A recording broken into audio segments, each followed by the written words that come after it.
Hello दोस्तों, मैं उज्जवल कुमार आपका स्वागत करता हूं आपके अपने चैनल चैंपियन स्क्वाड पे। तो जैसा कि हम लोग स्टार्ट किए थे क्लास 7 का हिंदी बुक, जिसका चैप्टर 7 तक हम लोग कंप्लीट कर चुके थे। आज चैप्टर 8 रहेगा। ठीक है, आप लोग को वीडियो अच्छा लगता है तो लाइक कीजिए और साथ के साथ कमेंट भी कीजिए, जिससे कि मुझे बनाने में वीडियो बनाने में मुझे मोटिवेशन मिल सके। ठीक है, तो आज हम लोग चैप्टर 8 देखेंगे, जिसका नाम है बचपन के दिन। ठीक है, चलिए तो हम लोग इसका स्टार्ट करेंगे आज प्रश्न अभ्यास, उसको देख लेते हैं। तो जैसा कि आपको दिख रहा होगा, सही विकल्प चुनकर लिखिए। जैसे यहाँ पे अ है, फिर ब है और फिर स है, मतलब इसका प्रश्न दिया हुआ है यहाँ पे 4 इसके ऑप्शंस दिए हुए हैं, उसको हम लोग सही जो ऑप्शन होगा उस पर हम लोग टिक करेंगे। ठीक है, तो जैसा कि आपको देख रहे हैं, आप देख रहे होंगे यहाँ पे बोल रहा है भूतपूर्व राष्ट्रपति एपीजे अब्दुल कलाम का जन्म कहाँ हुआ है, सॉरी हुआ था। ठीक है, तो कहाँ हुआ था? तमिलनाडु में। ठीक है, तो यहाँ लिख देंगे हम लोग तमिलनाडु। ठीक है, उसके आने अगला है रामानंद के पिता थे सरकारी सेवक, मंदिर के पुजारी, किसान या व्यवसायी। तो वे मंदिर के पुजारी थे। ठीक है, अगला क्या कर रहा है? अब्दुल कलाम के बचपन में कितने पक्के मित्र थे? 2 थे, 3 थे, 4 थे या 5 थे? तो कितने थे? 3 थे। बहुत अच्छा।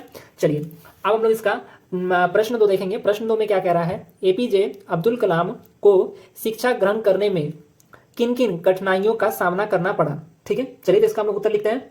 तो इसका उत्तर हम लोग लिखेंगे, एपीजे अब्दुल कलाम को शिक्षा ग्रहण करने में जातीय भेदभाव का शिकार होना पड़ा। जब ये रामेश्वरम की प्राथमिक पाठशाला की 5वीं कक्षा में थे तो मुसलमान होने के कारण हिंदू लड़कों के साथ बैठने से मना कर दिया गया। कक्षा में आए नए शिक्षक ने इन्हें पीछे वाली बेंच पर बैठने को कहा। तात्पर्य यह है कि कलाम को सामाजिक असमानता एवं सांप्रदायिकता जैसी कठिनाइयों का सामना करना पड़ा। ठीक है, चलिए अब इसी प्रकार से प्रश्न 2 देख लेते हैं हम लोग। प्रश्न 3 देख लेते हैं हम लोग। प्रश्न 3 क्या करा है? रामानंद के पिता ने दोनों दोस्तों के प्रति भेदभाव का व्यवहार करने वाले शिक्षक से क्या कहा और ऐसा उन्होंने क्यों कहा? चलिए तो इसका हम लोग उत्तर लिखते हैं। रामानंद के पिता लक्ष्मण शास्त्री जी ने उन शिक्षक महोदय को कहा कि आपने निर्दोष बच्चों के दिमाग में सामाजिक असमानता तथा सांप्रदायिकता का विष घोलने का प्रयास किया है। विद्यालय में हर धर्म के बच्चे पढ़ते हैं। विद्यालय धर्मनिरपेक्ष संस्था है। ऐसी स्थिति में किसी धर्म विशेष के प्रति रुचि अथवा अरुचि से ज्ञान का केंद्र कलंकित होता है। ठीक है, चलिए इस प्रकार से हम लोग का ये रहा। अब हम लोग इसका पाठ से आगे प्रश्नों को देखते हैं। पाठ से आगे प्रश्न क्या कह रहा है उसको देख लेते हैं। तो प्रश्न 1 है, डॉक्टर अब्दुल कलाम के विज्ञान शिक्षक की पत्नी की सोच में क्या परिवर्तन हुआ? इस परिवर्तन के क्या कारण रहे होंगे? ठीक है, चलिए तो इसका हम लोग उत्तर लिखते हैं। लिखेंगे हम लोग इसमें, डॉक्टर अब्दुल कलाम के प्रति विज्ञान शिक्षक की पत्नी की सोच में इस कारण परिवर्तन हुआ होगा कि छात्र किसी जाति विशेष का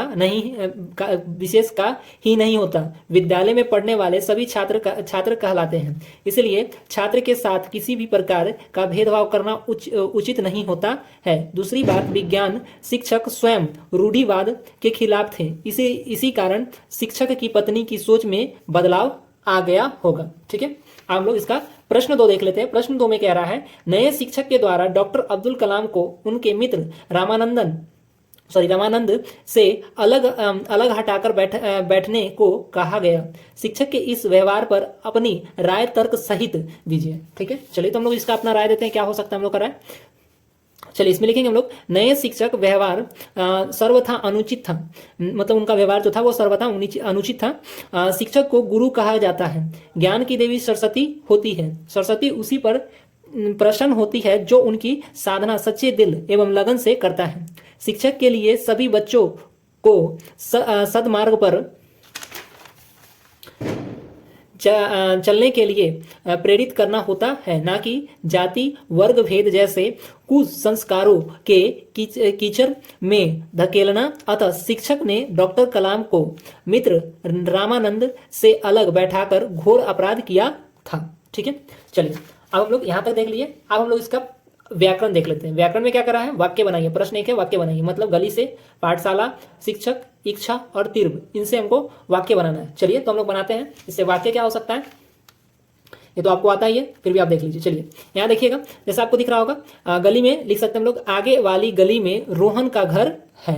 ठीक है, उसका नाम लोग ऐसा लिख सकते हैं पाठशाला। पाठशाला में हम लोग ऐसे लिख सकते हैं राम और मोहन दोनों पाठशाला जा रहे हैं। इसी प्रकार से शिक्षक, अच्छे शिक्षक छात्र का सदैव अच्छा ही चाहते हैं। ठीक है, उसके आने है अगला इच्छा। इच्छा का हो जाएगा आज गुलाब जामुन खाने का मन कर रहा है या इच्छा है। ठीक है, यहाँ पे हम लोग इच्छा भी लिख सकते हैं। ठीक है, क्लियर है। चलिए तो इतना समझ में आया। अब हम लोग लिख लेते हैं इसके आगे। अगला है तीव्र।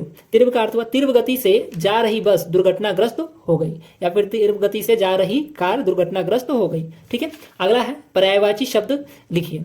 धनी, घर, व्यक्ति, दिन, पत्नी। ठीक है, इसका हम लोग का पर्यायवाची शब्द लिखना है। तो धनी का हो जाएगा अमीर, घर का हो जाएगा गृह, व्यक्ति का हो जाएगा आदमी, दिन का हो जाएगा दिवस, और पत्नी का हो जाएगा स्त्री या भार्या। ठीक है, चलिए तो यहाँ तक हम लोग का चैप्टर 8 भी कंप्लीट हो चुका है। अगर इन दोनों का आपको वीडियो चाहिए तो आप कमेंट कीजिए, इन दोनों का वीडियो आपको बना करके दिया जाएगा। ठीक है, तो वीडियो आप लोग को अच्छा लगा है तो लाइक कीजिए, कमेंट कीजिए और अपने दोस्तों के साथ शेयर कीजिए। ये तो आप लोग के लिए फ्री रहेगा, बट इससे मुझे मोटिवेशन मिलेगा कि और भी वीडियो मैं बनाऊँ। ठीक है, चलिए तब तक के लिए आप वीडियो देखने के लिए आपका बहुत बहुत धन्यवाद।